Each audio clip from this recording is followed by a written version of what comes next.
What's up, fanboys and fangirls? Welcome back to another episode of the What the Fanboy Show. We had a little hiatus last week. If you're watching, you can see behind me, I have my crutches here. I had ankle surgery, so Let's go. like on Monday, and I was still like, well, maybe we could do the episode. Me and Tyler were like, I don't know. You're drugged up. So, yeah, so that's kind of been my week, was figuring out what it was like to, not be able to move around a whole lot. Tyler gave me a nice preview and some tips from his Achilles stuff this last year, but Actually, this month will be a year since I injured it. that's right. That's Let's right. go. But yeah, my surgery went well, and my recovery is going well, so I am grateful for that. But we are back. We're here to talk about. We didn't all rush out to go see Five Nights at Freddy's or anything new this week, but we have some Alan Wake impressions, and I have what I am dubbing as review roulette. Will Spider-Man fit there too? Spider-Man 2? Sure. So I beat that this week. Absolutely. Anything that we played, we watched, that we beat, that we're ready to review. We'll just do a real quick series of reviews. Love it. We won't go into too much depth. We got to stretch for those. Yeah. But before we get to that, How similar is this to Russian roulette, though? Well- Where it's like a news story happens, and it turns out it wasn't a blank. You'll just have to listen and find out, I guess. Interesting show ahead. Interesting Oh, show yeah, I ahead have that too. indeed. Huh? That's right, you did go see Five did Nights see at that. Freddy's. I did. So, Forgot. before we get I saw into that that, though, movie. we need to talk about some trailers. Luke over there is our master of the trailers. What do you have down this week, Luke, for new as trailers I- that dropped? As I bring up my notes, the one that's actually on the top of my mind right now, and I want to get it out of the way, was the one that me and Brett watched right before show. It's called Lift. It's a Kevin Hart heist Netflix movie, and it looks horrible. Looks I didn't like watch that one. I skipped over it when I was Looks like a bad Netflix I didn't know about it, and Brett was just like, "Oh, here's a trailer." I was stumbling through YouTube like, all right, what new trailers came out this week? And I was like, moving. Saw the lift or whatever, and I was like, moving. Like, I didn't even stop to watch it. It was like, a Netflix movie? Netflix movie, Kevin Hart? Probably not. I'm good. It looks. Look, I don't have a ton of time to watch movies at home right now. That's not one that's going to shoot up my list, so... Listen, I hope it's great, but it doesn't look good. Yeah, I never, root for a movie to be bad. No. But, yeah, I mean... Some you kind of Netflix do, is- but in the best way. Like, I haven't seen the Meg 2 yet. I hope it's atrocious, man. I hope it's atrocious in the best way possible. That's true. It's on Very- HBO Max. You it can is. watch it. Oh, it is. Yeah, Yeah. I don't actually have HBO Max. I do. Come on over, baby. All right, let's go. Oh, I probably have to come get you. You'll have to come pick me up, but yeah, it's fine. All right, hit us with some trailers. The first one on my list is Maestro. Yes. This is the Bradley Cooper directed and written. I don't know It's who wrote based it. off of a Book, I thought. book, I Yeah. think. I mean, he may have adapted the Yeah. screenplay. I'm not sure, but He's a composer, and I'm in. I think this looks He did fantastic. help write it. it's getting all sorts of buzz from the Festivals. Yeah. and I agree. I think that this is definitely. It looks like a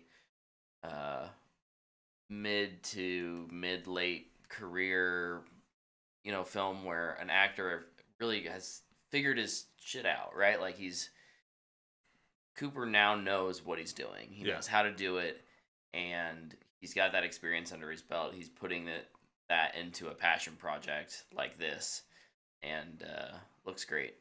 Yeah. Big thumbs up. I don't really think I need to add to it. I do like Bradley Cooper in more serious roles. It's a lot of fun to watch him work, so looking forward to this one. Thumbs up for me as well. Thumbs. Next one I got is Kingdom of the Planet of the Apes. Yep. I didn't enunciate that great, so I'm going to do it again. Kingdom of the Planet of the Apes. I feel like I was slurring a little bit. Yeah, just a little. So this one is a continuation of Yeah. the previous trilogy, right? Yeah. One of the best trilogies in the last decade. Yes, easily. I'm gonna thumbs up this just because it's part of that. I also think this trailer's interesting. I think there's some interesting stuff happening, and I have a lot of questions. Yeah, I think it looks awesome. Yeah. I think it looks more of what I already love. Thank you. I'll take it. Give it to me. I was gonna say, like, yeah, it does. It feels like the other Apes movies. I think the thing that stood out to me was just how well, and like the apes were enunciating, talking. It was a little bit of that. What's the thing that they say when phonics? No, and like with CGI and when someone looks like a human, uncanny valley. There's a little bit of like a vocal uncanny valley there. Yeah. Where it's like, I just feel like an ape's voice, no matter how evolved they were, would still feel different than a human's to some degree. But other than that, like, that was my kind of one nitpick with the trailer. Was like, oh, they almost sound too good. Yeah, I think for me, it's the what interests me the most is just the kind of the diversity of the like ape clans and groups. Yeah, it looks like we're going to see some different cultures. Like, I think that's cool. Probably some clashing. And then just like seeing the humans in this trailer, they're like, it's almost like humans have just gone backwards. And I'm so curious how that fits within the narrative. So I'm looking forward to this, man. Thumbs up for me. Give me more Planet of the Apes movies. I love it. Wes Ball did he do? I think he did some horror thing. Maze Runner movies. Okay. The first Maze Runner is good. I have not seen the others. I've never seen it. They're never on a streamer. Only the first ones. But cool. Yeah, I'm in. I didn't really need a whole lot of convincing though. Yeah, like I saw we had the thing where it was like trailer tomorrow, and I was like, what? It's like I knew that was happening, but I kind of forgot. Yeah. Say you have to read it to me. Oh, JT has some comments in the chat real quick. He said his first order of business with Russian roulette is who gets to punch Brett in the foot, I think. So instead of it's gonna be real fun if it's yourself. instead of using weaponry, we get to punch Brett's foot. Punch my foot. Comedy, and this is in response to Maestro. Comedy actors seem to make the best dramas or thrillers. I think they tend to do really well in that space. Yeah, I would agree with that. I would agree. And then he went word vomit and said, "Ignore that." Sorry. Something about Planet of the Apes. But ignore it. We're ignoring it, JT. We're ignoring it. So. At your request, we will. I actually have some stuff to talk about later that JT and I did this weekend, too. Looking forward to that. Nice. Next trailer I got is The Fall Guy. Oh, yeah. This stars Ryan the Goose Gosling. Everybody's honestly favorite, let's be honest. Emily Blunt.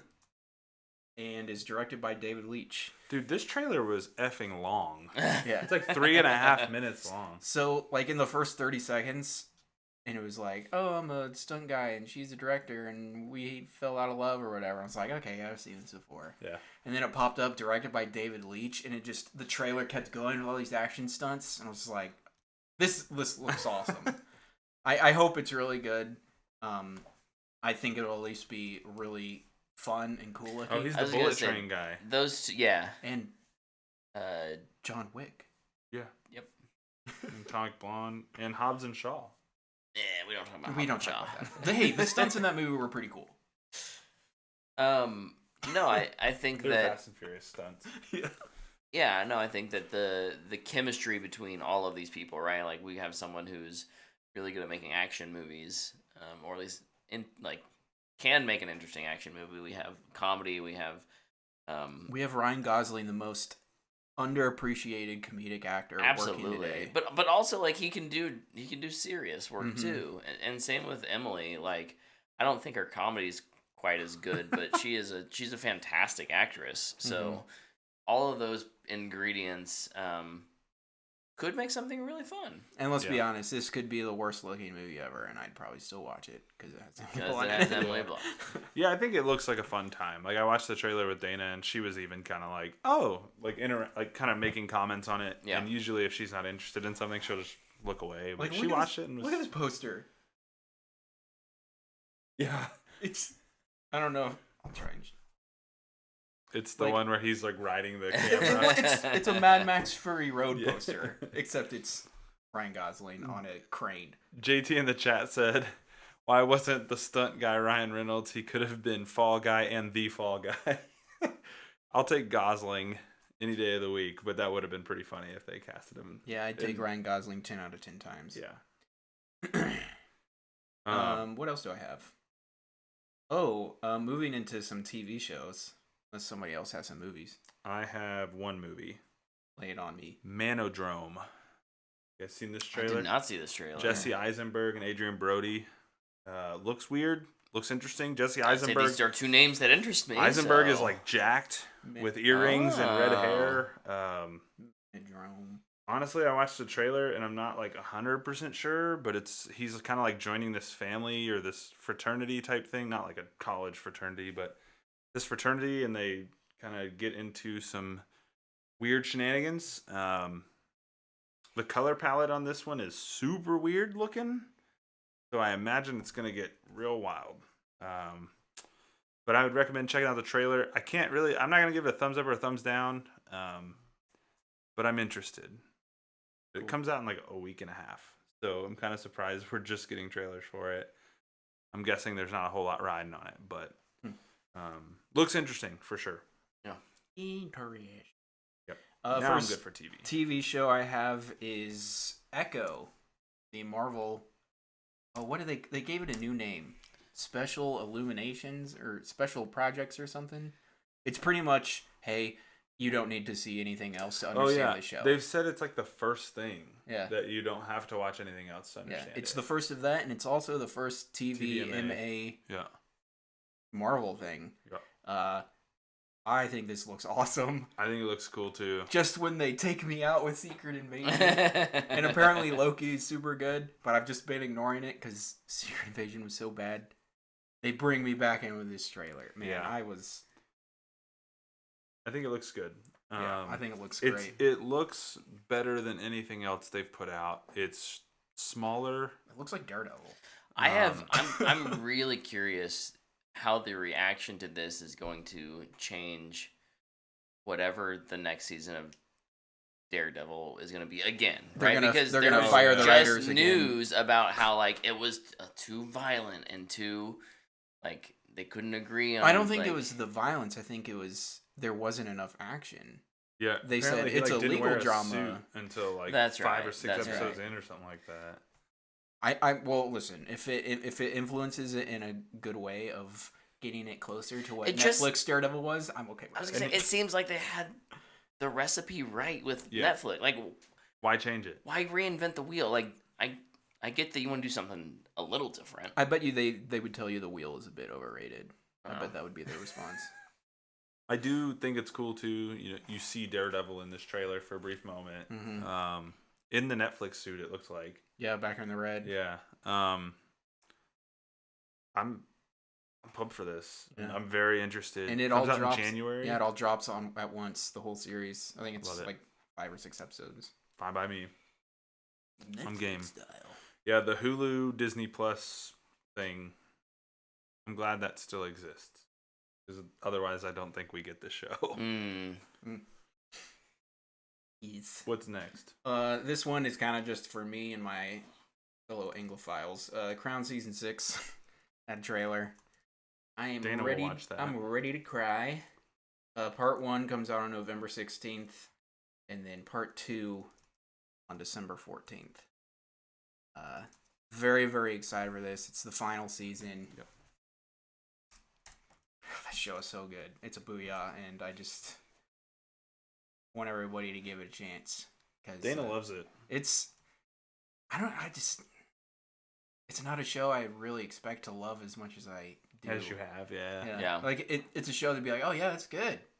It's great acting. But then here you are, like, anticipating release. Yeah, I'm just like, let's go. Crown final season. I should it's take done. off work. It's done. Release it. Next trailer I have is Shogun. Yeah, this kind of came out of nowhere. Yeah, I saw this about 40 times during football and basketball this past week. Yeah. I was like, I should go watch that full trailer because that Yeah. looks really cool. And yeah, I think Yeah, it looks good. It looks awesome. I was like watching it, and like there's the early shot in the trailer where it's like just some white dude, and I was like, oh boy, it's like, what is this? But then like as the trailer plays out, you're like, oh okay, like I kind of see what we're going for here. Mm-hmm. Yeah, I'm excited about this. Like I'm not usually one for like FX shows. That just isn't usually my, my go-to. But like I watched this trailer and I was like, yeah, I'll check this out. Yeah, this looks You good. should give those FX shows a I know chance. some of them are good from what I've heard. I just don't always, I don't know, for whatever reason, I don't always give them a shot. Mm-hmm. Yeah. But, sure. That's the I can't last remember trailer what I I have. was I have a game trailer. Oh, okay. What you got? Remnant 2, Oh, yeah. You sent The us Awakened this. King. Yeah. I did not watch it. Yeah. It honestly, the trailer wasn't that wild. It kind of showed the places, and then it showed, I'm guessing, the Like new what they're bad adding. guy. Yeah.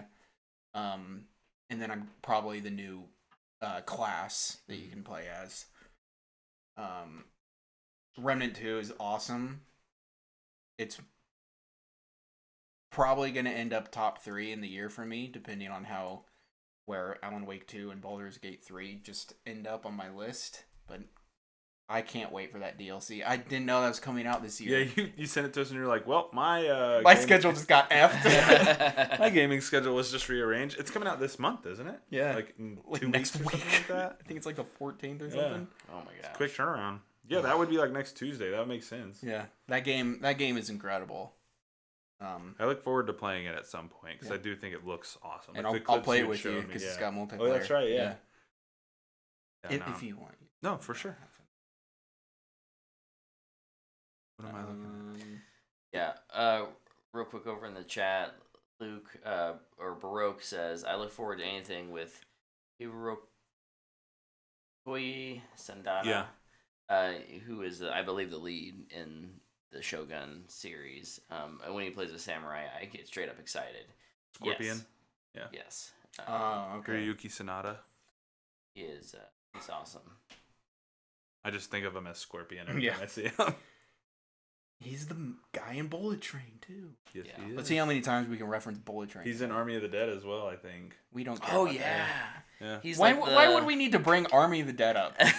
Well, that's going to be in a news story later. It doesn't so. have to be. We Does- don't have to no, talk about I think we're definitely writing that down now. Oh as my gosh. Yeah. How to ruin your cinematic universe. Create one. Connect it to one that has no business being in another one. This is like Walmart being in a cinematic universe With Target. No, with like Intrust Bank. Oh. Like they have nothing to do with each other. Yeah, no, that's fine.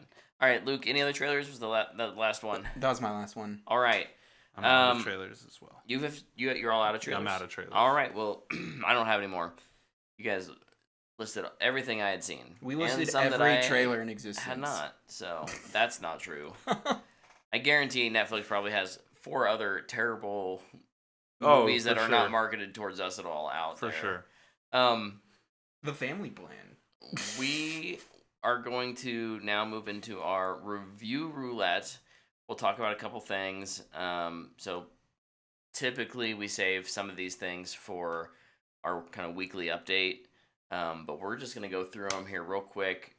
If there are things that are not going to be reviews, We'll save those we can for the save those weekly. for the weekly update. But if you've watched something, if you played something, we'll talk about that real quick. I'm curious, just because JT brought it up in the chat, did either of you watch the first episode of Invincible Season 2? I did. I did not. Do you want to give me a quick impression of it? Because I totally forgot that it was even coming out this last week. It was great.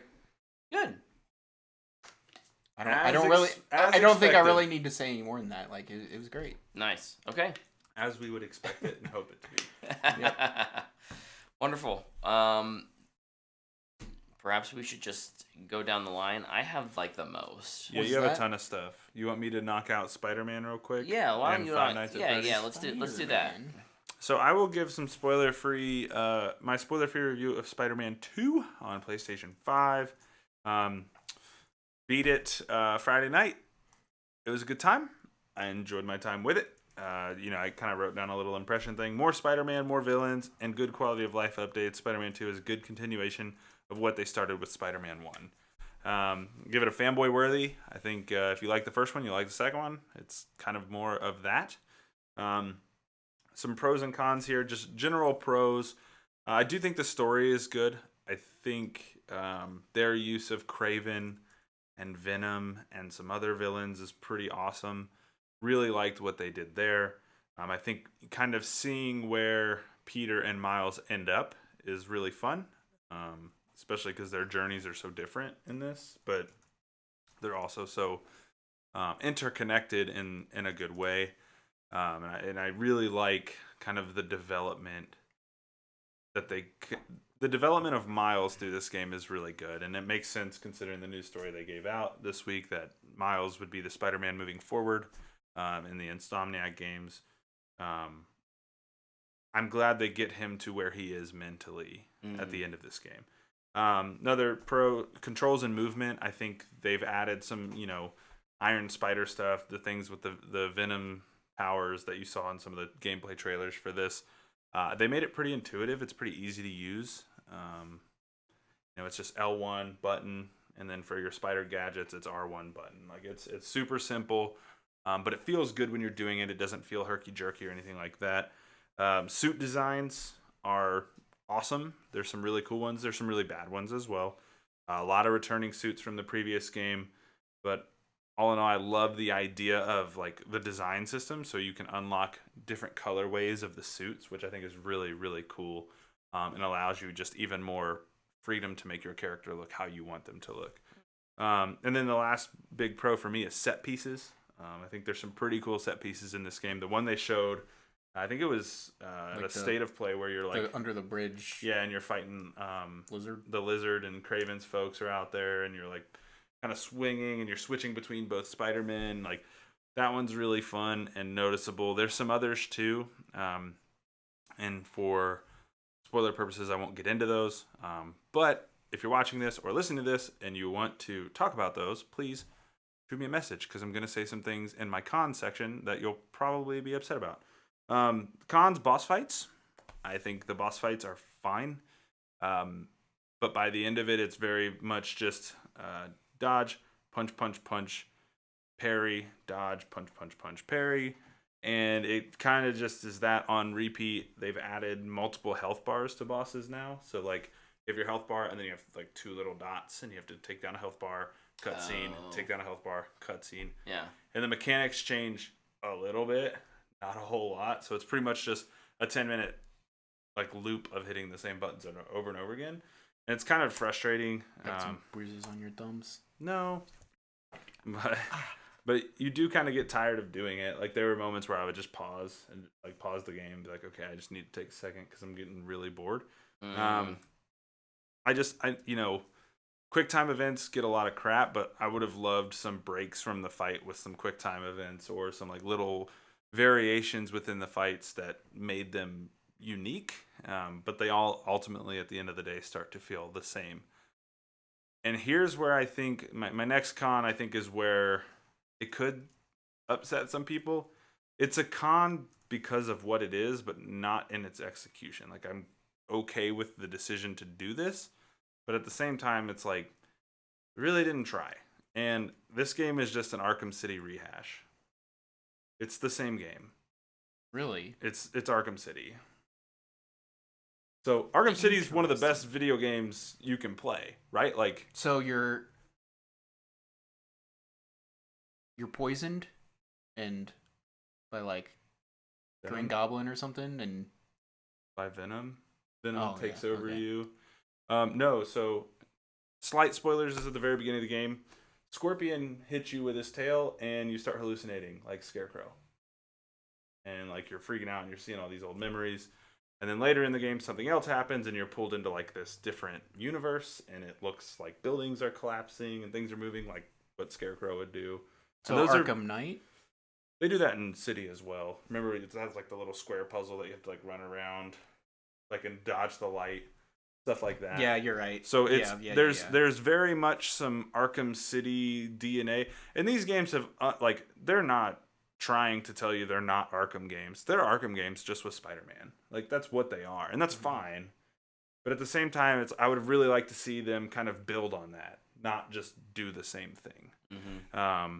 But then again, it being more of what the first game is also a pro in that, you know, they didn't try to fix what wasn't broken. They gave us a good story in a bigger New York.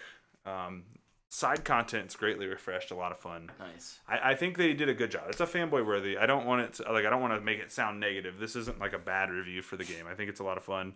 If you like the first one, you'll like this one. The freedom to move between Spider-Man is great. Oh, I also tested out fast travel one time. I've done it once. Fine, it's cool. It's a cool tech thing, but I don't really care to do it because I just like swinging through I was the gonna city. say, when the movement in a game where you're is that fun. Yeah, in a game where you're, you know, swinging as Spider-Man, why would I want to fast travel? That's I think the only time I've fast traveled in the first one was when I like beat in the game and I was like, all right, let's go get all these little backpacks. collectibles and stuff. Yeah. Like I think I did it just to see how it worked. It's like, I don't know. I was like, oh, well, but yeah, just even for like a cinematic experience in a game, like Spider-Man movie when fast travel, it's like I gotta get there. It adds like an intensity and anticipation to it. Yeah, no, it's really cool. I do like the new side content. The side stories you can engage with are pretty good. Yeah, all in all, good experience. Problem is I had Alan Wake 2 looking at me, and I do intend to go back and engage with more of the side content. There's some pretty cool little side stories, like the stuff with Sandman. I think is super interesting. That I'd really like to explore. Bring me a dream. So Spider-Man 2, fanboy worthy. Gonna move into my movie review real quick, just so you can get onto yours. No, you're good. I went and saw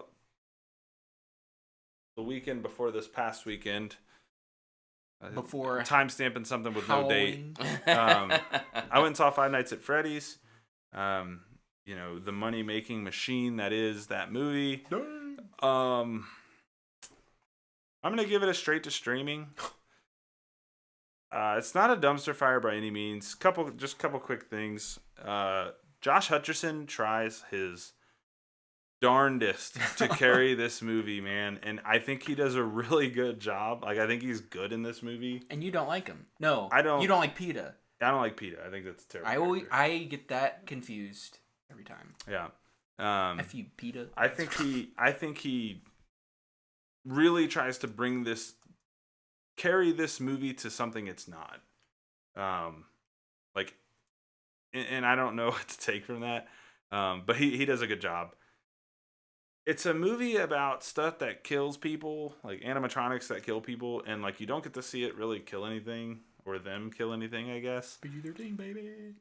You get to see one kill, but it's a shadow. Like you just see it on a wall with a shadow being cast onto a wall. Fine, whatever. The kid actor's not horrible. None of the kid actors aren't horrible, I guess. But it's a Blumhouse movie, so there's like few people who speak. There's few locations. It's very much a Blumhouse movie.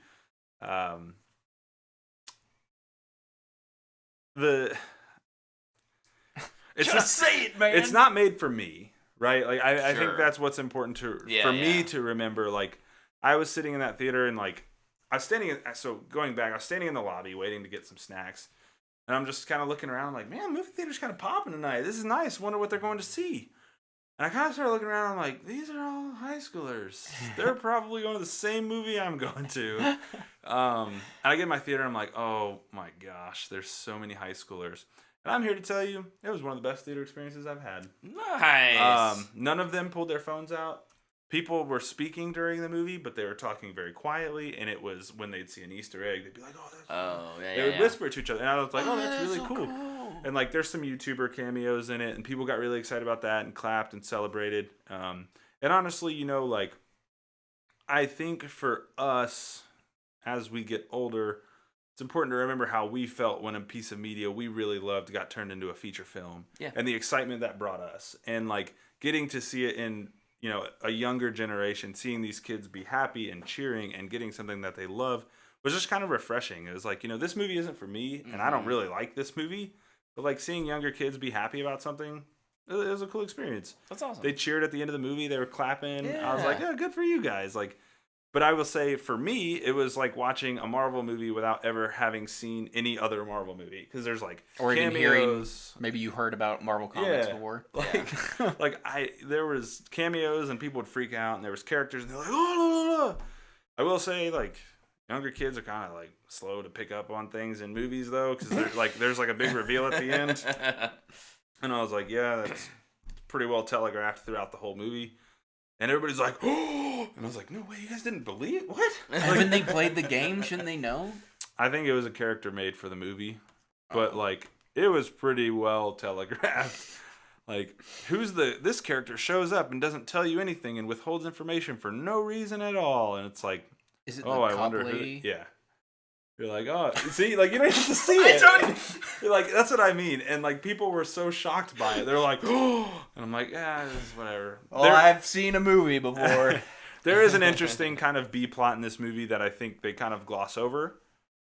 With Josh Hutcherson's little brother had been kidnapped when they were kids, and he never found him, and he's trying to use lucid dreaming to get back to that day in his life, so he can interesting. So he can like see that and try to like pick up on, this is what the guy looked like that kidnapped my brother. And I'm like, man, this is a really interesting. Just needs to go in his Alan Wake 2 Mind Palace, right? So there is like an interesting B plot in the movie, I think, that could have been expanded upon. They kind of just wrap it up in like a throwaway line, which is kind of annoying. But yeah, it's a straight to streaming for me. But if you're a Five Nights at Freddy's fan, apparently you're gonna love it. Well, it might be properly rated because it came out on Peacock at the exact same time. Yeah, and it still made a ton of money. Yeah, which I think is kind of impressive. I think it's telling that nobody has Peacock. Yeah, that's also true. Yeah, that's probably a good point. Yeah. Yeah, but no, I'm sorry, I went a little long there, but I only had 2, so I'm done. No, you're good. You're good. Yeah, I have kind of. Oh yeah, by the no. Laundry list here that I'll run through, and then Luke can get to his stuff. I mean, I don't have that much. Well, I've been. So you've been laying around. I've been laying around. Yeah. I have my little man? Why don't you get outside and do something? studio apartment set up in my basement, and I've got my Xbox and a little monitor set up there, so I can kind of watch things and play games. For first thing, I actually watched with my wife. It was kind of like a date night movie we had here at home. Was No Hard Feelings. This is the speaking of not Twilight, PETA and the Hunger Games.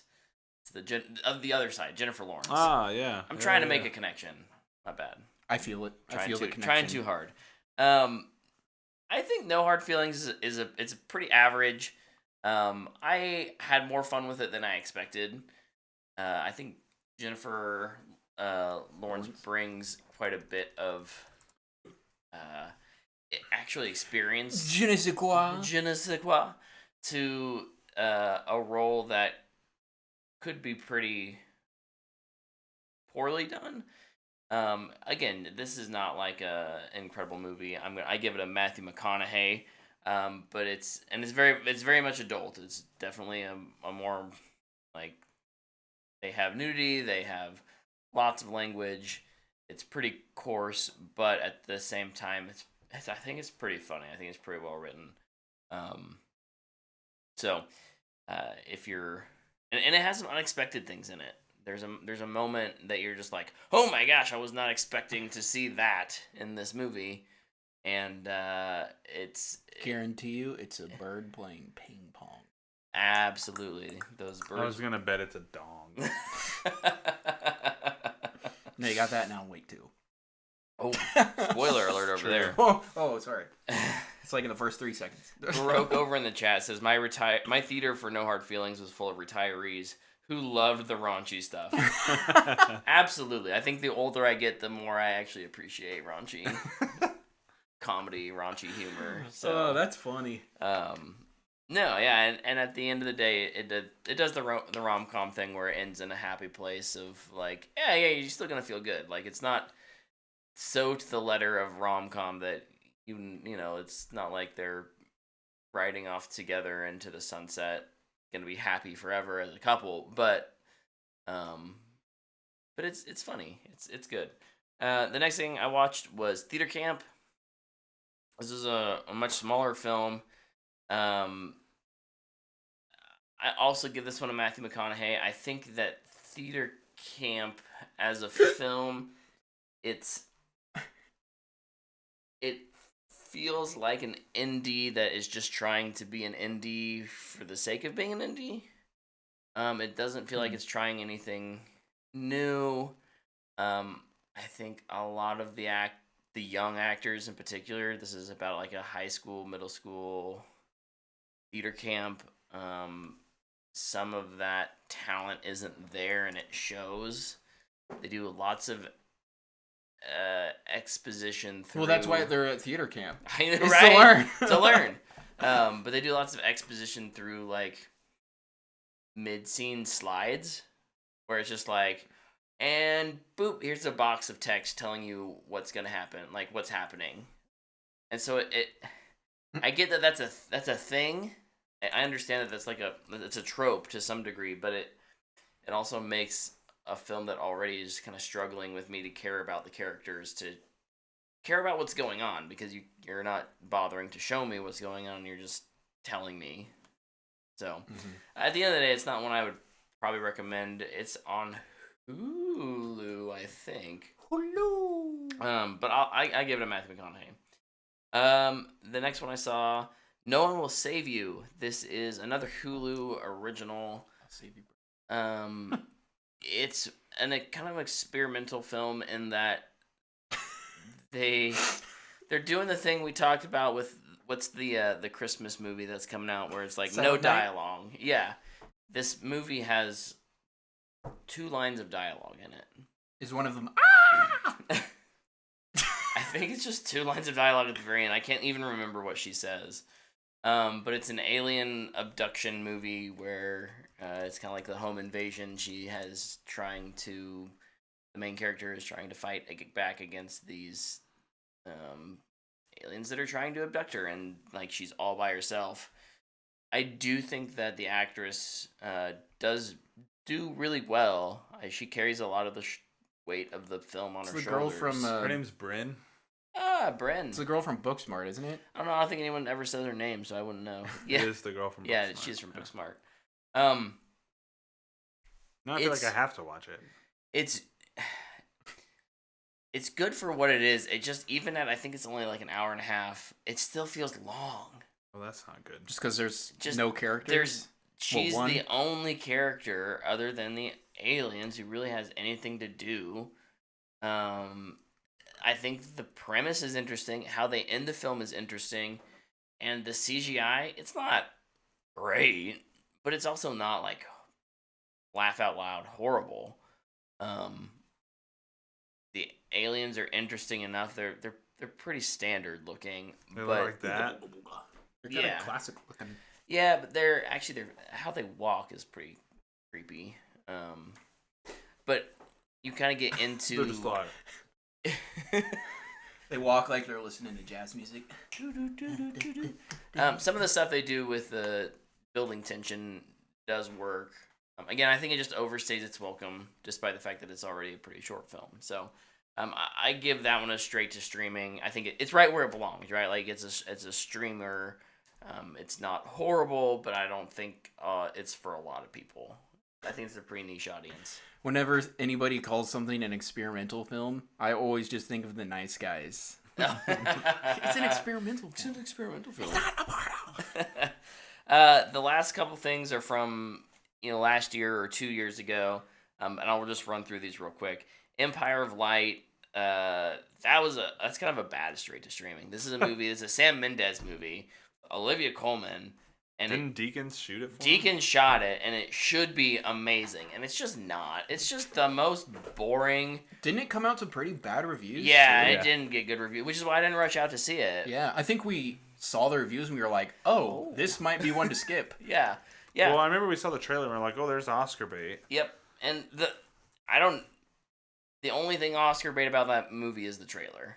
The trailer is cut so much better than the actual film. There are some gorgeous shots in it. I mean, Deakins is good even when he's given not great stuff. Is the lighting in it at least good? Yeah, the lighting's pretty good. I feel like it's got to be good. If you're gonna call your movie Empire of Light, 45% on Rotten Tomatoes. I don't know who to recommend this to, but it's. I mean, I was disappointed.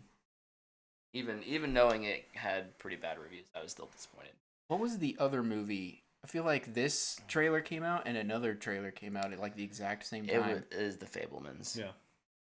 That's right. Yeah. Fabelmans, you watch it and you're like, that's pretty good. Then it grows on you. You can't stop thinking about it.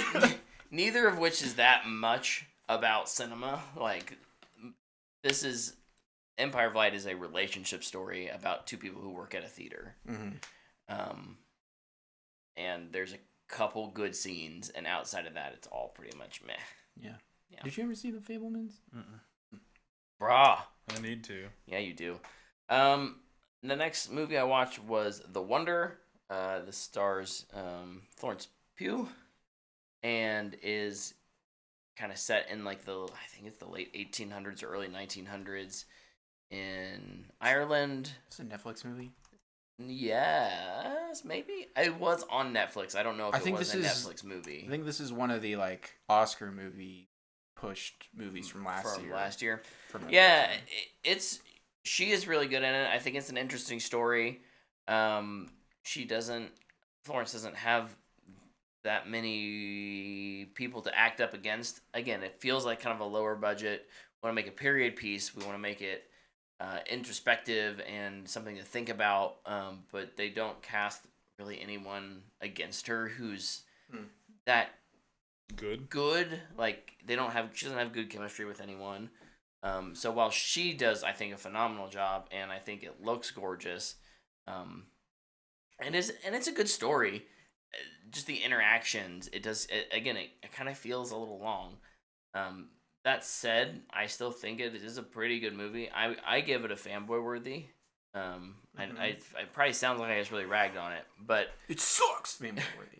I do actually think that it's pretty good. Movie's trash. Trash. It is pretty good though. and I do it's one I recommend. Can I ask you a question real quick? Yeah, sure. How do you think the drugs you are inputting into your system affected the way you're watching I have movies? no idea. That is a very good question. I felt... Because so far I'm like getting a pattern that a lot of these movies are slow. And you're taking pain meds. It could just be the pain meds making me feel like these things... You should rewatch Empire of Light. It might actually be an action movie. You're just rewatching it in slow motion. It's like, whoa, this is totally different. Not gonna do that. And then I watched Babylon. This was a Damien Chazelle film from last year. It actually got some Oscar buzz. It's pretty divisive.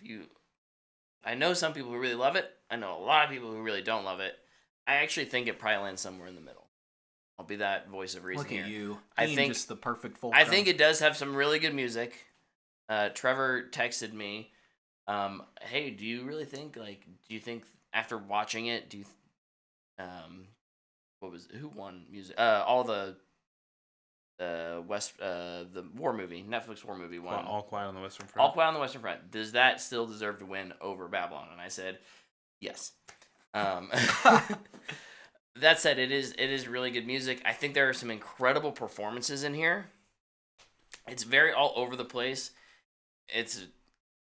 My guess, and I haven't seen Hollywood yet, but my vibe is that it's kind of similar, just, it's not a show, it's a movie, so things are also a love it or hate it squeezed together, and it's all or not, opens up on just a giant orgy party, right? Oh. And hold on, what's this name of the movie? And so the problem is, I think that I have with it is that it never takes a break from that. Yeah. Anytime, because at the end of the day, it's a movie about filmmaking and what it meant to be in Hollywood at the time of that transition from silent pictures to, you know, to talkies, and how did actors, how did stars deal with that? Mm-hmm. And so we have these kind of three different perspectives, one from like a veteran actor, one from this new actress who's just kind of was discovered, and then someone who was a PA, right? Mm-hmm. Running errands, getting cameras, who kind of gets bumped up to the role of a producer because he's good at his job, but what kind of toll does that lifestyle take on you? What does it do to the soul? And I think those aspects of it are really, really good. It's just that every second in between, there's never a moment to breathe. It's always okay, and back to the party. Back to the sex, back to the drugs, back to the alcohol. I think that's kind of the point, but honestly, it did make the movie less enjoyable. Know what it kind of sounds like to me? You and me already kind of talked about this. Yeah. Wolf of Wall Street, to me, is just... It has a lot of noise. Yeah. There's this great story in there, Yeah. but you keep getting thrown this other stuff, and it like just feels like a distraction. Yeah. And Wolf of Wall Street is also a bunch of sex and nudity, and it's just kind of like, please just tell me the story. Yeah, and I don't know. I don't want More people like Wolf of Wall Street come off as like and I that think it's square fine. who's like, you can't have nudity in your movie. Then be a octagon and say stuff. No, I was just kidding. I just think you need it to serve your story. I think there's an amount in this that would serve the story, and it's not. There's other things. I don't know much to say without spoiling anything. It's a year-old movie, but like, it's excessive.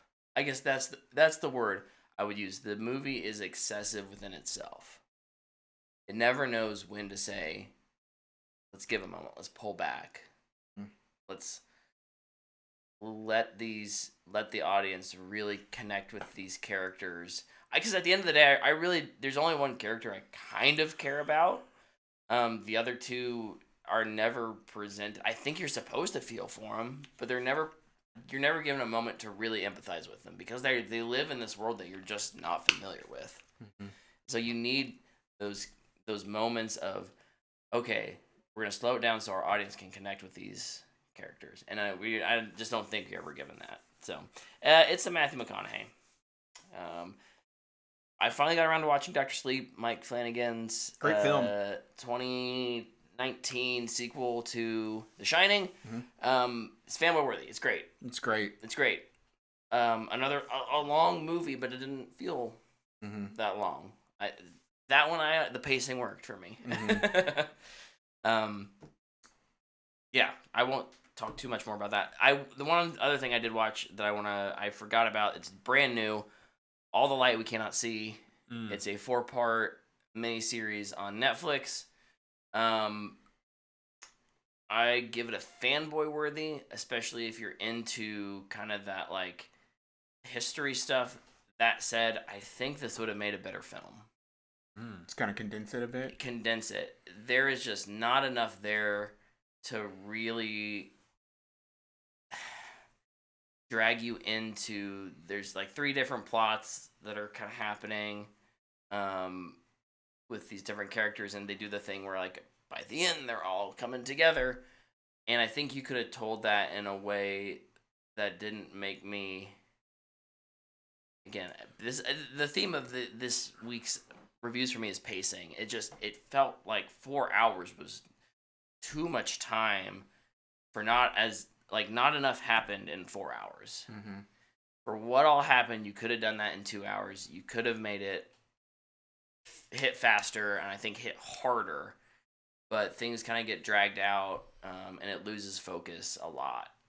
That said, I still think it's pretty well made. And if you're not in it for the big actiony fight scenes, if you go in understanding that this is a very personal drama, there is like a big action set piece at the end But it's more about these characters and getting like to know them. Even though I don't think it does it that well. I think there's an intriguing story in there. It's just not presented as well as I think it could be. Mm-hmm. So. I've now lost my voice, so Luke, please go ahead with your reviews for the week. Well, I won't go near as long. You weren't held up in a boot for the basement. I had other things to do. I'll start off just with one real quick thing, which is that Planet Earth 3 debuted in America this weekend. And I watched the first episode of that, and it was awesome. I love those nature documentaries, especially if they're narrated by David Attenborough. His voice is like butter. Very old butter, but it's still butter. It is still butter. Yeah, the show's awesome. The show that I finished this week was The Wheel of Time, season 2. Started off season 2, and I was like, okay, yeah, I kind of remember the show, but don't really remember what every character was doing. And then slowly but surely, throughout every episode, they kind of remind you, or I remembered what was going on. And I was really enjoying myself by the last episode. I think I gave the first season fanboy worthy, and I think it's still fanboy worthy. Nice. I thought the finale of season 2 was awesome. Like, at the beginning of season 2, everybody's separate, and then everybody kind of can just converges to the end, and there's this big battle, and magic is going on, and it was a lot of fun. And I think this world is super cool, and it's unique compared to just other fantasy worlds. So yeah, I had a lot of fun with it. It was Nice. really good. I was not expecting to enjoy it as much as I did. Like I started it and I was like, I guess we'll watch this. There's nothing really anything else happening. And then like it was later in the week and I was like, man, I want to finish this. Like, cause I'm enjoying it. But yeah, good stuff. Nice. And then yeah, playing a bunch of Baldur's Gate.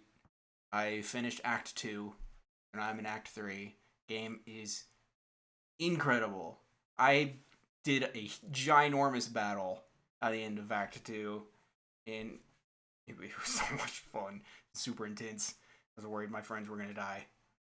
Saved them. Yeah. Awesome game. And then, are we doing Alan Wake now? Yeah, we'll jump to our impressions of Alan Wake.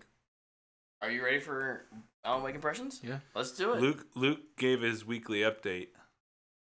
Baldur's Gate. Now we get to talk Alan. Alan Wake 2. A lot of 8 sounds. Eight. Gate, Wake, Gate. Bake, Wait. Take. There's just so Jake. much. Tape. There's a tape. I don't remember. Yeah. He's not here spewing words. Flake. Got So, for reference, I have not yet Tape? played Alan Wake 2.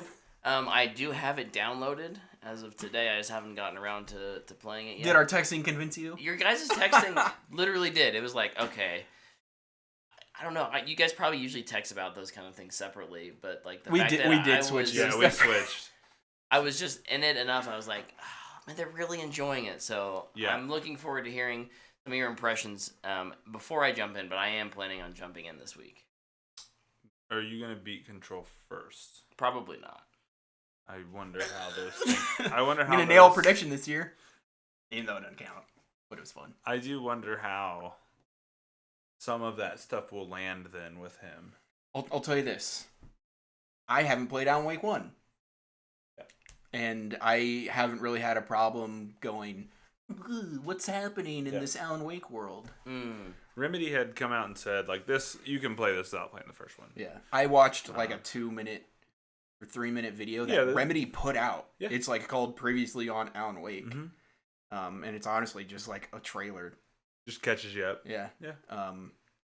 So I guess you could watch that. Yeah. But man, Alan Wake 2 is pretty dang good so far. I would agree. And I kind of said it before the show started, but like Alan Wake 2 from a story standpoint is ruining my life right now. Like, the story is so compelling and so intriguing, and it grabs you so fast, that I can't sit down and read for any length of time. I didn't watch Invincible because I just, like, it's not what I want right now. I watched it today because I was at home working. I, like, pulled up my phone. I'm like, books like Alan Wake. Like, I'm just trying to, like, anything that is close to this. I just want to consume more of it. Like, the story, Remedy is, especially Control. Now, Remedy is on a different level from a storytelling perspective right now. They're doing some really cool things.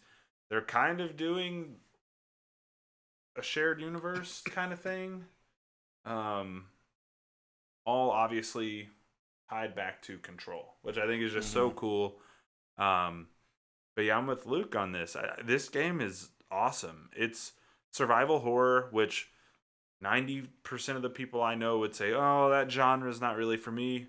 Give it a shot. If you're interested, give it a shot.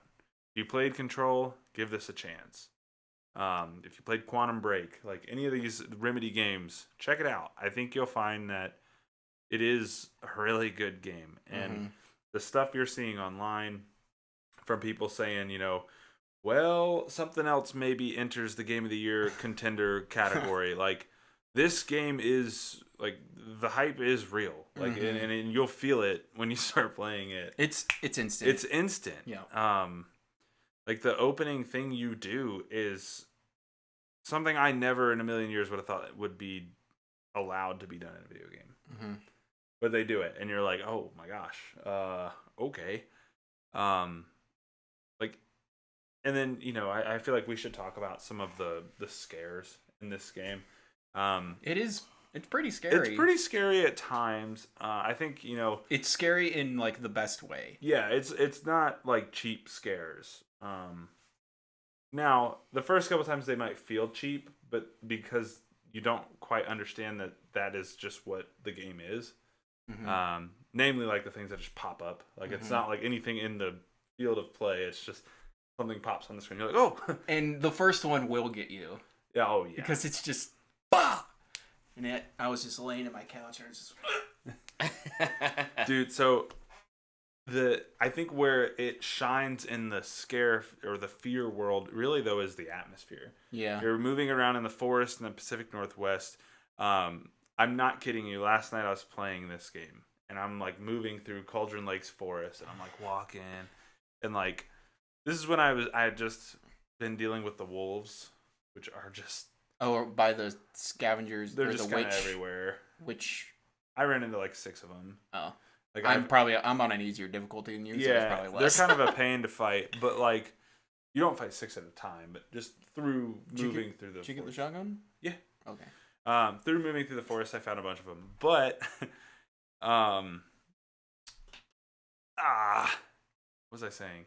Scares. Oh, yeah. So the atmosphere that they build with, like, the music, kind of the visuals, just the overall kind of idea of the story, it makes you you're just tense when you're moving around in the dark.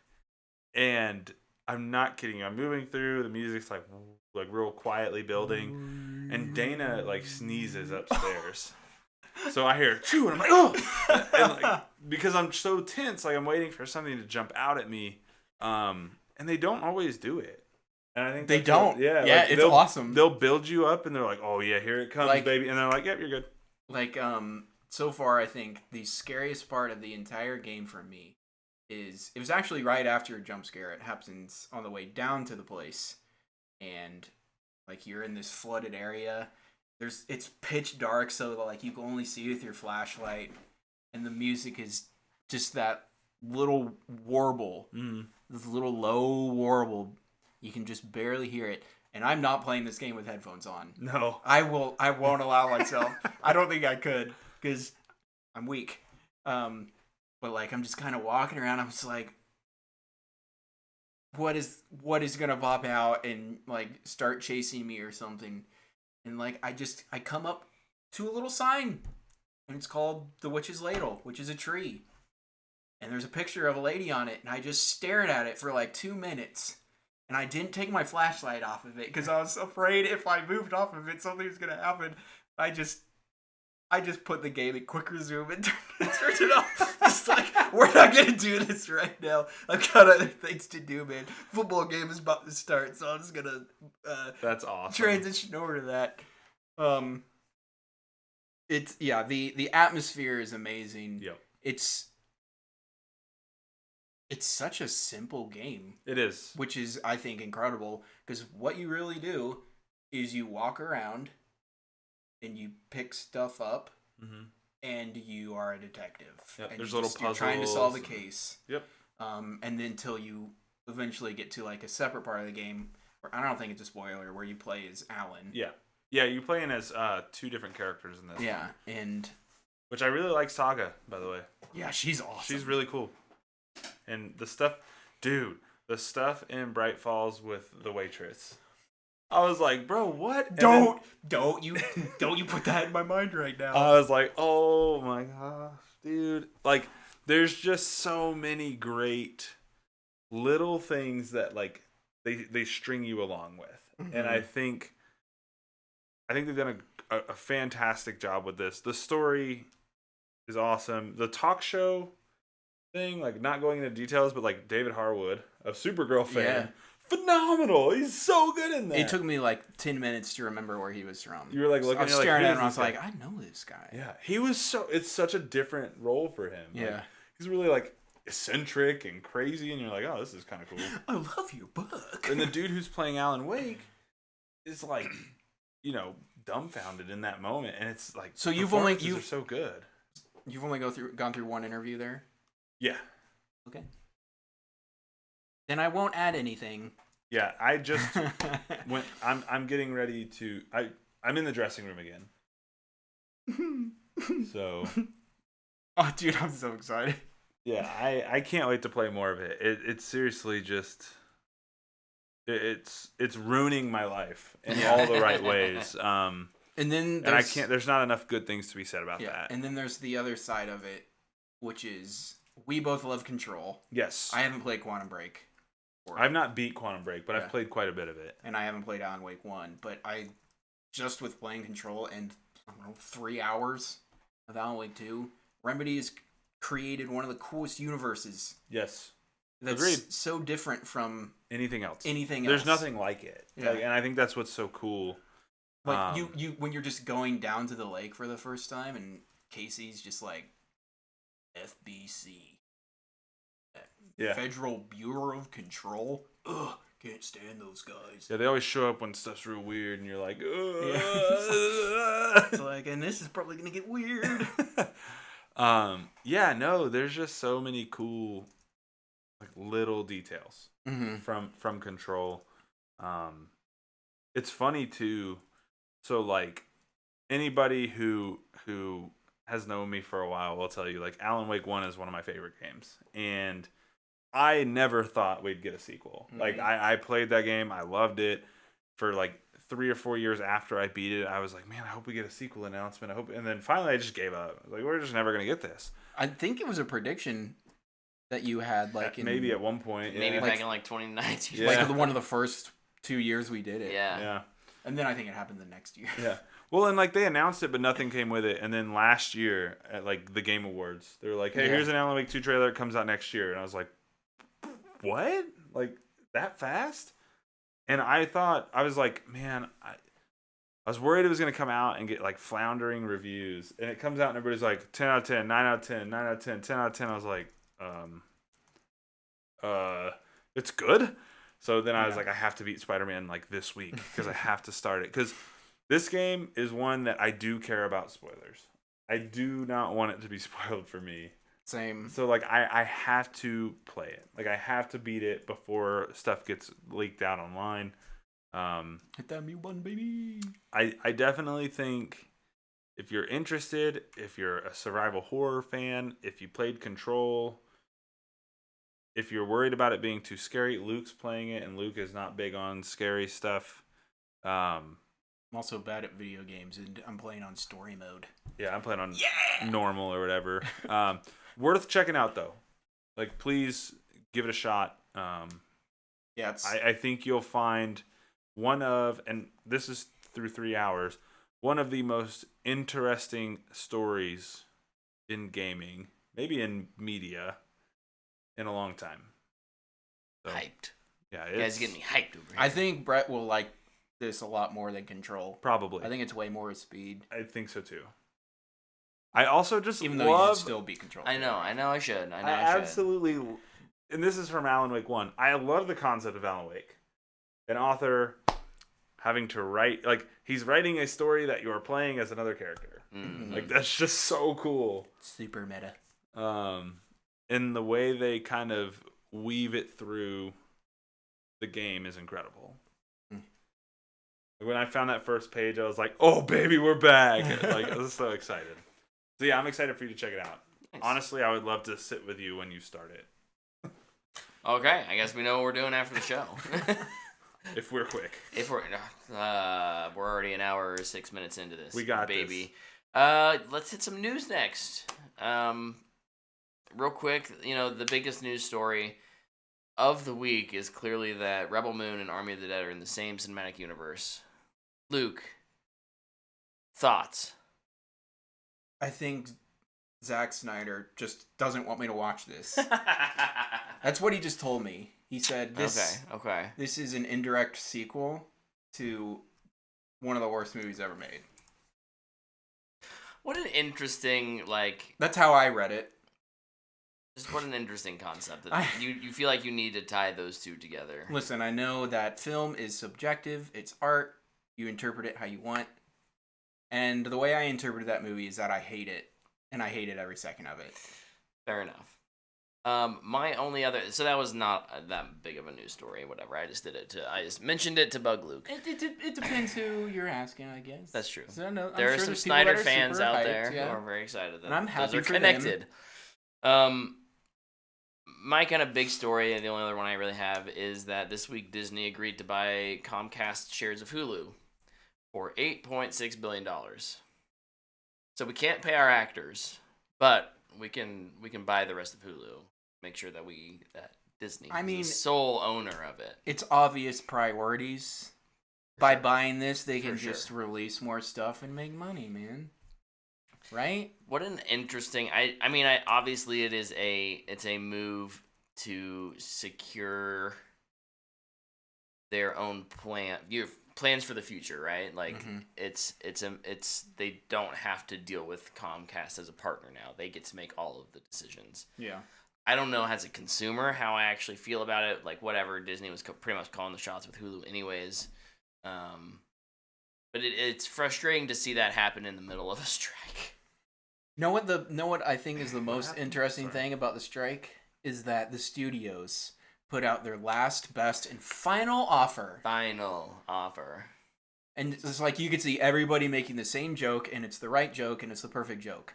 What, are you just going to not make anything anymore? Yeah, still some pretty weak. Negotiation tactics. Don't be a doo-doo brain. Yeah. So in the last, their best and final offer, the studio's best and final offer, there was still some pretty weak assurances for AI and the use of scanning. And how those are used and paid for. Last, best, final offer. We don't have to pay you at all, and we can scan you. Take it or leave it. I feel like it was probably slightly above that. Maybe just slightly. I think it was literally we'll pay you for the scan, but then we don't have to get permission. We'll give you a coupon to use it, and we don't have to pay you when we use it. You get a coupon and a Krispy Kreme donut. Thank you for showing up. Boo. I was just sorry. This is back to the Rebel Moon, Army of the Dead. Did you see how they're connected? Oh, I didn't read into it that much. Army of the Dead has a pretty vast mythology that never made it into the movie. There's actually a character from Rebel Moon in the Army of the Dead animated series that we never did. At one point in the show, they go through a portal into another dimension, and there are characters in that other dimension that they come across. In Rebel Moon, they are in this bar, and one of the aliens is one of the characters from the animatics. So it's like Witcher and Cyberpunk. Is that a thing? Isn't that a thing? I don't know. I think that's a thing.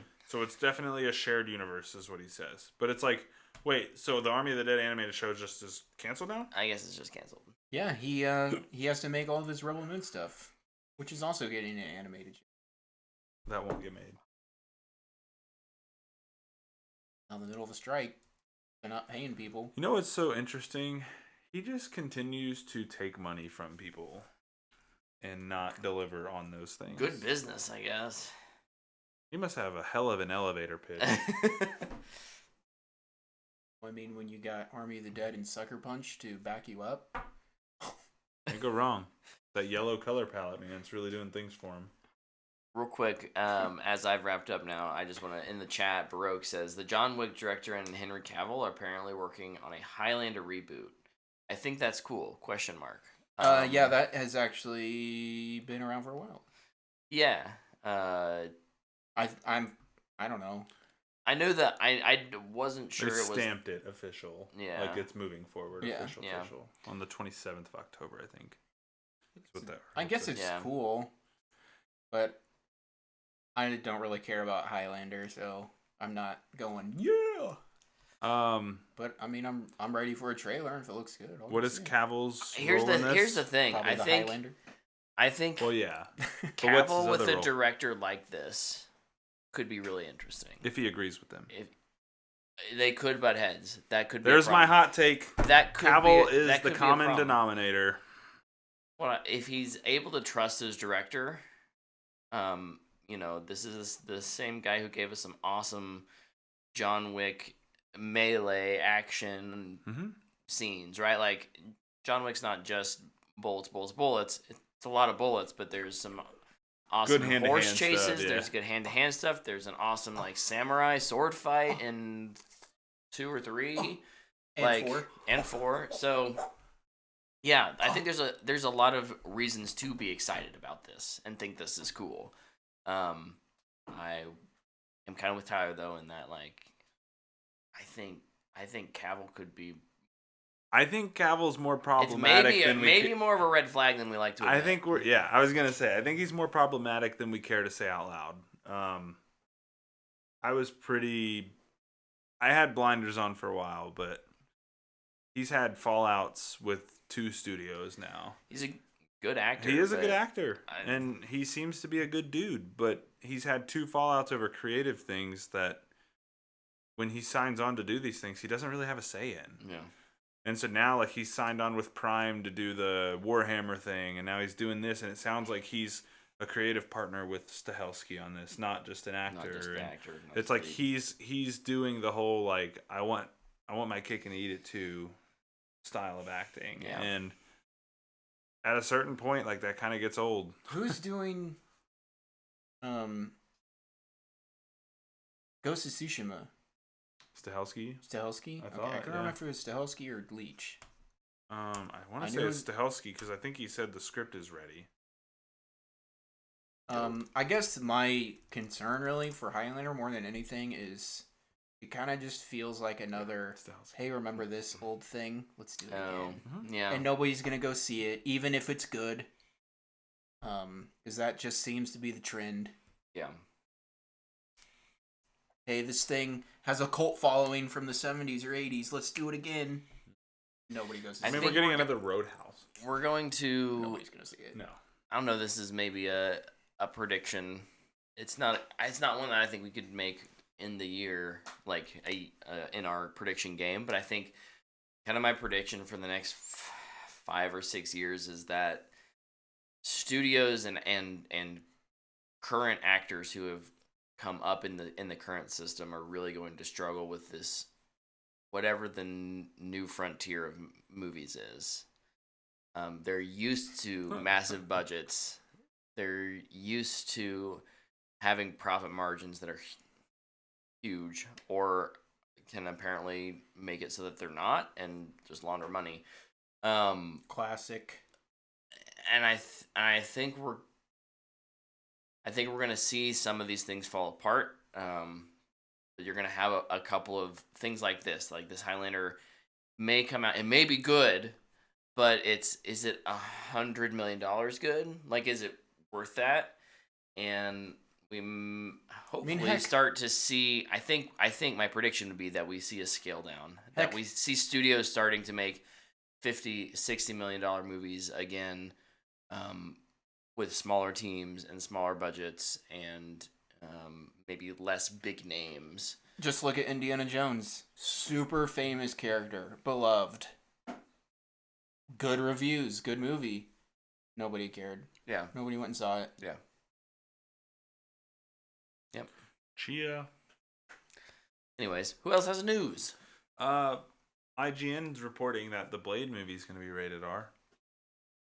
They were also reporting last week that Mahershala Ali apparently was on the way out. Out. So I don't know what to believe with anything. Listen, look, there's a whole bunch of Marvel stuff this week. The only Marvel thing that I read that actually caught my ear was that apparently Marvel is spiraling. They just don't know what to do. They might. I mean, pre-sales for the Marvels are not great. They're worse than the Flash was. Yeah. It's tracking worse than the Flash. I also saw I don't know if it's true. They're trying to bring the original cast back for the Avengers because they're like, whoa. They want to get rid of Kang and do Doctor Doom. Yep. There's a bunch of we used this word earlier. There's a bunch of noise out there right now, and a lot of it's fun to speculate about. I don't know how much I want to entertain. We entertain talking about a lot of speculation. I'll admit. Just at the same time, find the speculation and then go a little overboard with it. I'm so tired of talking about Marvel. Yep. I just want to see what they do, and then I'll be happy to react. Yeah, no, it's kind of a mess. All I know is that if you take Doctor Doom and just throw him in there as a replacement villain for Kang because the actor did something stupid, I just think it's ridiculous. Yeah. Just recast. Oh my gosh. What I will say is, we're going to get a fourth terrible Doctor Doom. I just know it. To get back to Tyler's original story, Blade being R... Makes sense. Yeah. I don't know why there was ever a question why it would not have been, especially when Deadpool was apparently always going Deadpool 3 was always going to be R as well. That's one of those why is this news? And it kind of feels like it's news so that we'll stop talking about how Mahershala almost left the project, right? It's maybe a bit of distraction news. But great. Make a good movie still. The challenge is still there. You still have to make a good movie. Yeah. I don't care if it's R-rated. I just want to have fun. Yeah. I want to enjoy myself. I want a good story. I want interesting characters. Yep. Agreed. Tyler, do you have another news story? I do not. Luke, what do you got over there? I've got a small one and a big one. Ooh. One you want. Hit me. That. No. With the big one. Hit me with the big one, Luke. Okay, the big one is the Bungie layoffs and all their delays. And honestly, it's just kind of about the gaming industry in general for the year. Record-breaking year in terms of profits and layoffs as well. Somehow. It's the best year in gaming for a gamer. Maybe ever.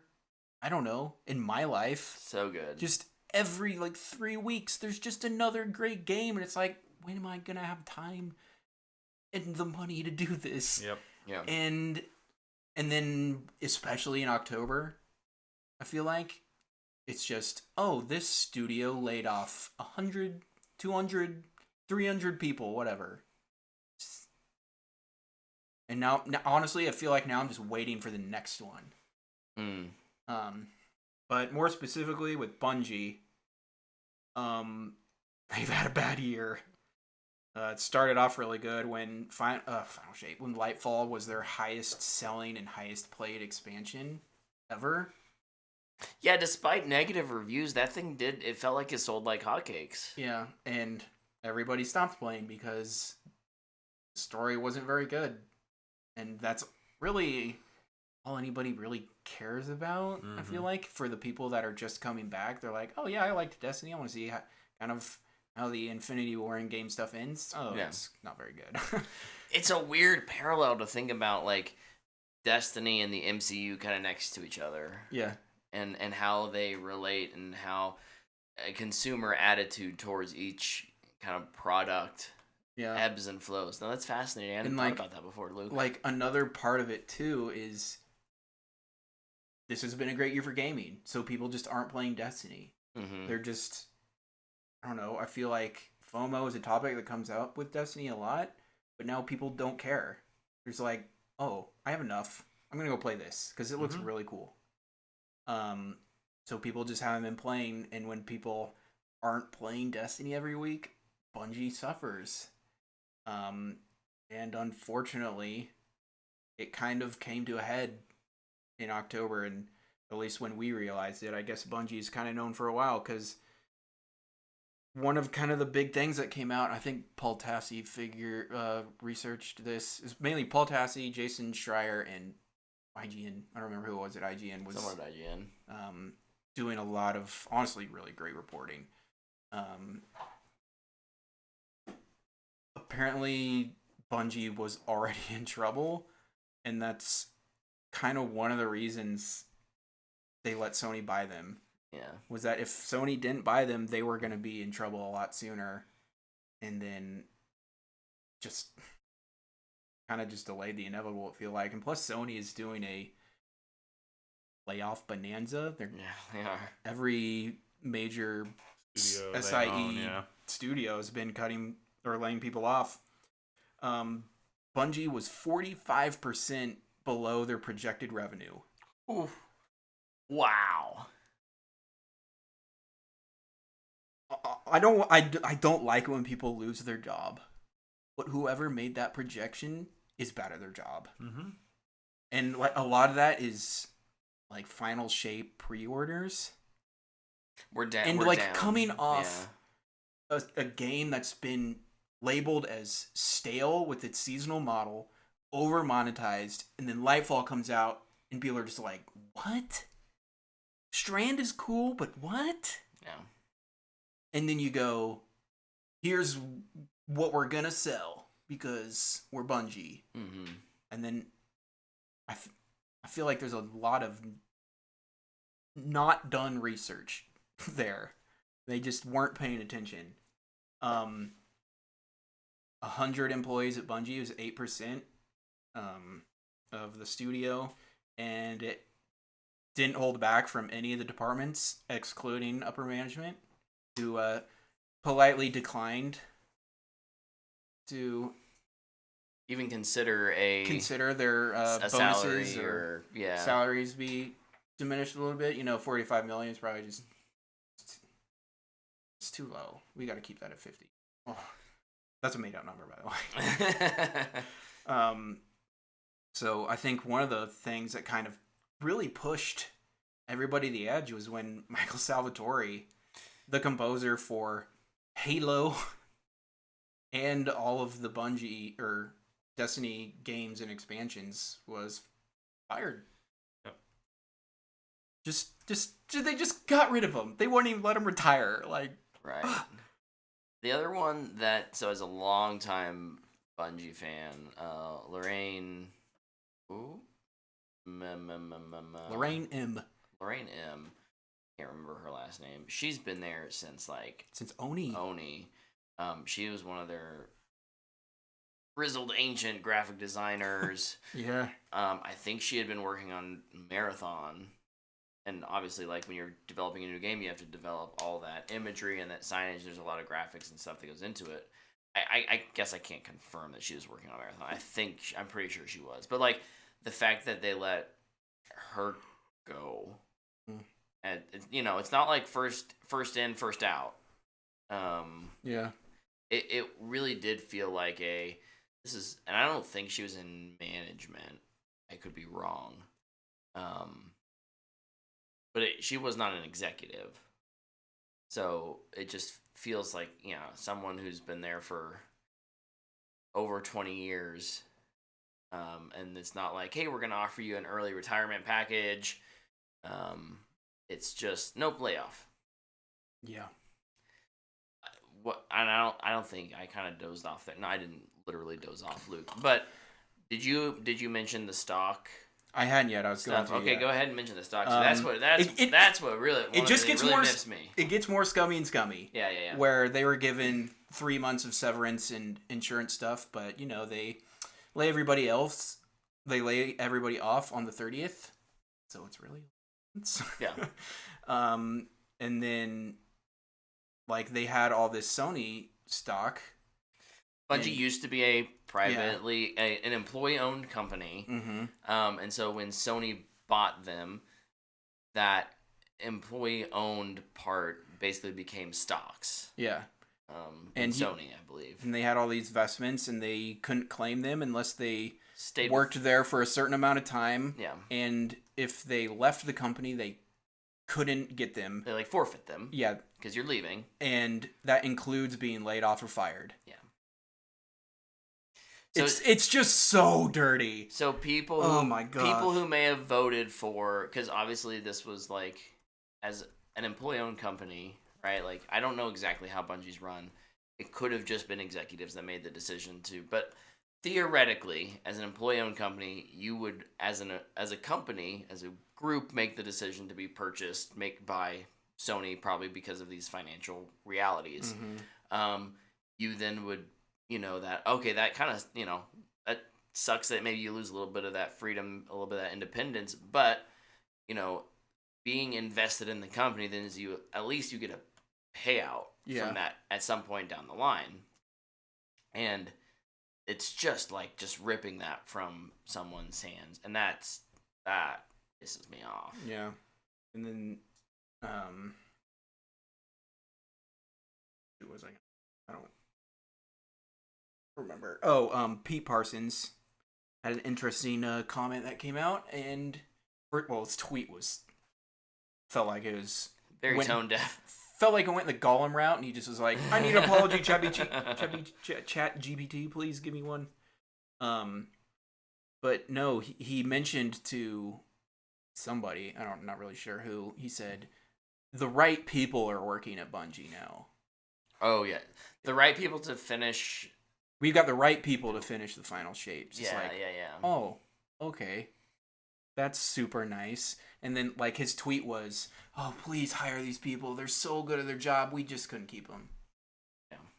It's,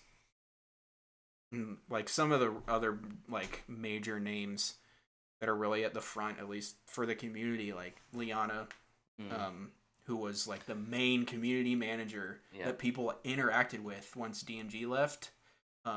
Griffin, who was the social media manager lead. It's when you would get onto Twitter and you're in the D2 gaming space, those are the two people you'd always see saying something that could give you information that wasn't a official Bungie account. Right. So yeah, it's honestly, things are not great at Bungie right now. The final shape was delayed unofficially. It actually hasn't been confirmed yet. February to June? June, yeah. Right. It's an entire season, pretty much. Apparently, they're going to try and put something in that dead time. I'd rather them just make sure the final shape is great. We'll be fine. There's plenty of games to play, but, we have to go shop the Eververse store. You're going to cut 10% of your workforce, expect more work to be done. More work out of the people who are left to create new content as well as... finish this thing... And make it better, right? Because the kind of the early play tests of the final shape it's good, not great. Yeah, and they kind of somebody was talking to Paul Tassi, and they were like, "It is good, but we're comparing it to Forsaken, and we're comparing it to the Taken King, and it's not there yet." The two best expansions. Yeah, and that's where they want it to be. Which great benchmark. No, for sure. I think that's great if you want to hit that. I honestly just need a good finish to the story, and I'll probably be content. But yeah, Final Shape delayed. Marathon was delayed. I think that one's less of a big deal. Especially because nothing's been out on it. Yeah, and they're Marathon's delayed to 2025, and I feel like everybody was like, that was coming out before 2025. Like what? Yeah. And it's really weird because the running joke in the Destiny community has been, oh, this expansion, it's make or break. Ooh, I don't know, is this gonna be the end of Destiny? But it's like, we're kind of like, Yeah, it's tongue in cheek. Yeah. It's not as tongue in cheek when literally Bungie says it, and they say if the final shape doesn't hit, we might be in trouble. Yeah. Because this is where all their money comes from. And Bungie spends a lot of money. So if they spend a lot of money and nobody buys it, because a lot of people are just like, you know what? I'm done. Yeah, there's a whole lot of FM going on Yeah. on social media. yeah. I'm still going to play it. I didn't cancel my pre-order. Not quitting now. I need to know the end. And that, like, also, like, I'm not really blaming the people that are working on the game. It's the people that are way up there, names we don't even know, that are just ruining things for everybody. And that, like, being said, neither side is really wrong what you choose to do. If you say, this is stupid how they're treating Bungie, I'm not going to support a company with my hard-earned money and buy their game. You want to cancel? Great. Perfect. You're 100% right. But the people that are like, I really like Destiny, I want to support the devs that are working on it, you're 100% right too. There's not a wrong answer other than, I don't know, probably hateful, mean things. Yeah. Like, even like the people that were laid off are like, hey guys, like, it's okay, go support Bungie. They're still got some great devs there. I think it depends on who. Do we know who's coming in as the new PlayStation CEO? Look, we don't know, but he's been working hard, firing people. Well, so this kind of goes back to like what we talked about with Activision and the Xbox merger, right? Like, Xbox has a obligation, if not an opportunity, to look at that company culture and make it better. PlayStation, now Bungie is an asset of theirs. They have an obligation, a responsibility to go in and say, okay, the products that your teams make are great.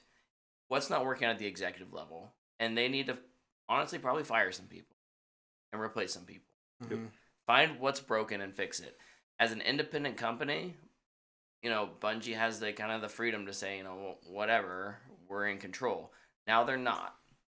Now they have someone to answer to, and I sure hope that whomever this new CEO is at PlayStation will at least have the cojones to go in and say, okay, what's not working?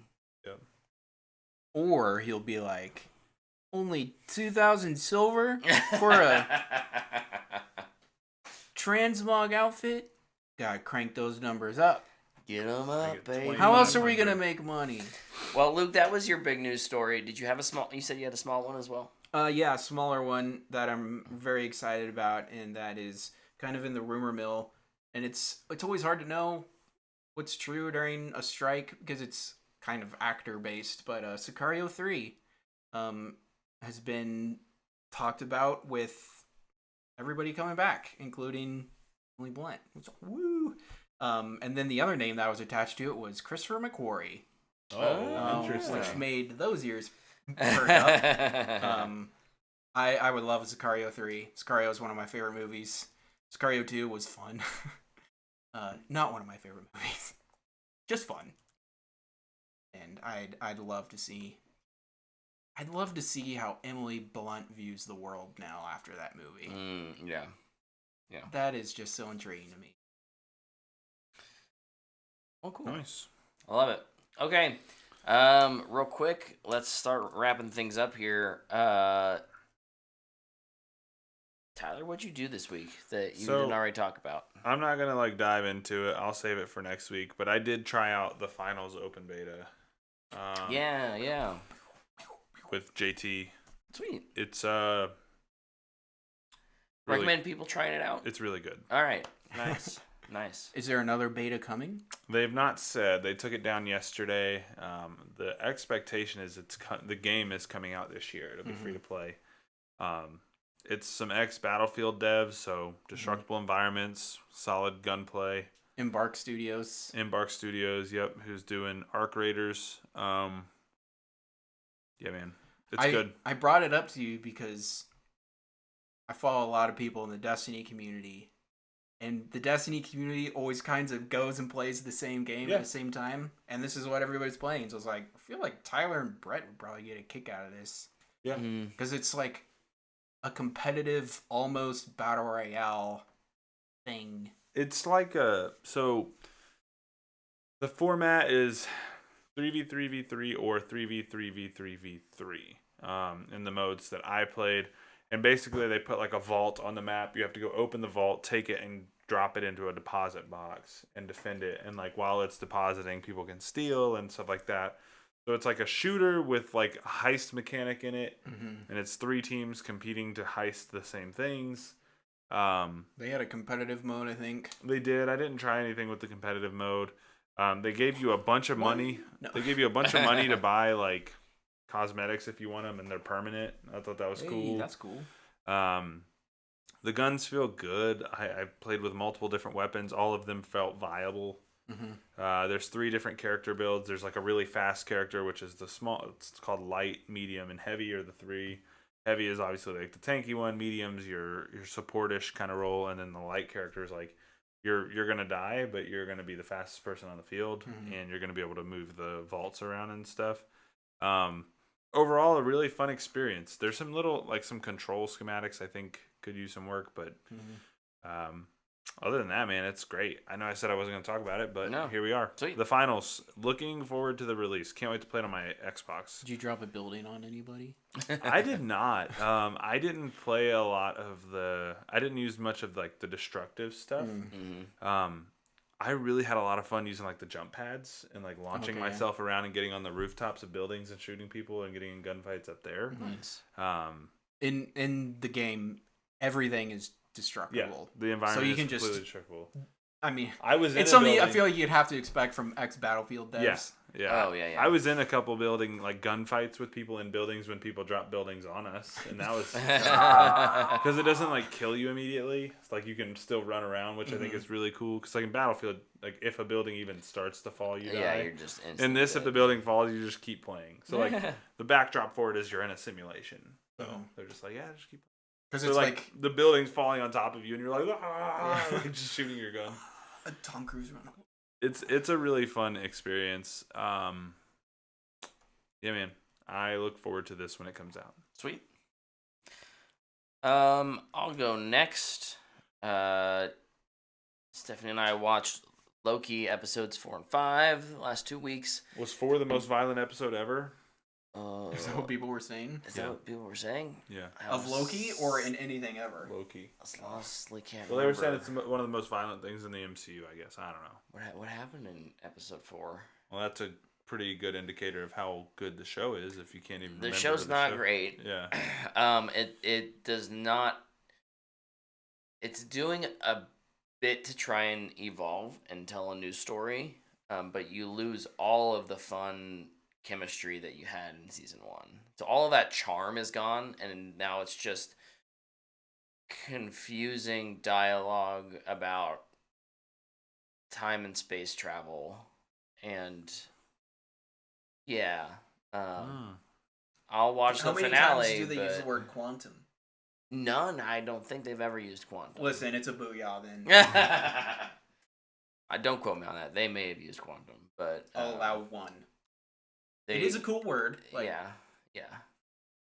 No, I just feel like they had they had something that worked in season 1, and not that I ever want a copy paste, right? But rather than build on those strengths, they've completely abandoned them in an attempt to just tie it into the bigger story. Once again, the greater narrative is at service here versus just a good story. Can't do quality without serving everything else. So, the new season of Apex Legends dropped. I'm enjoying that. the new hero is pretty fun. She's very aggressive. She's a bit of, you'll understand this. She's like Watson, but she's a much more aggressive Watson. I like it. She can heal shields, like teammate shields, or boost them, and then she lays down like a electric zone that slows and damages people, enemies inside it. So yeah, that's feeling pretty good. That game's been well balanced for a while. The other thing I did this week was I subscribed to Dropout, which Who did this to you? Who talked you into this? I talked myself into it. Okay. Wait, subscribe to what? Dropout. Jordan Marr is like all about Dropout, man. I've never even heard of it. So College Humor Yeah. started their own little subscription service called Dropout, and now the company is completely rebranded just to Dropout. It's no longer College Humor. I'm just having a lot of fun with it, honestly. I scroll across their stuff on the internet enough that the algorithms know that I like it, and I was just like, I've enjoyed the bits that they put out on YouTube. I enjoy seeing the little individual, bits of sketches from on social media, but I'll at least sub for like a month and see what all they have to offer. I'm really intrigued in getting into their like Dimension 20 D&D stuff. Fantasy High, dude. It's yeah, good. And right now I'm running through. They have a series called Game Changer. Every episode is different. It's a different kind of game. They recently did a take on Survivor that was really very good. Really fun to watch. But Didn't they do the one where like you're in a president's cabinet and they like provide a scenario and every cabinet has to come up with a solution? I haven't seen that one yet. I hope dude, so. Jordan was kind of telling me about it. He said it's hilarious. That sounds awesome. But there is a decent amount of content. I don't know how frequently it gets updated, but I like those people a lot, and so for $6 a month, it was a pretty easy for now. I don't know if I'll keep it long term, but yeah. I'm enjoying it a lot. So, nice. Luke, was there anything else you did this week that you hadn't mentioned already? I did play Destiny this week, actually. All right. Talking about Destiny reminded me that I did play Destiny. I had to get in there and do a little bit of Festival Lost to get the all black shader. Armamento, I guess. Nice. I can only hold one at a time, so I got it and I got off. Yeah. I know Baldur's Gate and Alan Wake and sweet. Planet Earth and Invincible. There's just other stuff, man. All right. That's nice. Well, that's our show. Come back next week. Some of us will at least have seen, and we'll be reviewing The Marvels. I don't know if all of us will, but at least some of us will. So we'll give you our take on what's next with the MCU, as well as Luke will give you an update on Planet Earth and Baldur's Gate, and I'll play Alan Wake. Maybe not Baldur's Gate because I'll probably be playing Alan Wake too. Yeah, I'll give you my impressions on Alan Wake. So, but thank you all for tuning in live, chatting with us tonight. Thanks for listening or watching on YouTube or via the podcast. We had a lot to go through this week. It was kind of a 2-week catch up. So appreciate you hanging out with us, and we'll see you next time. See ya. Goodbye.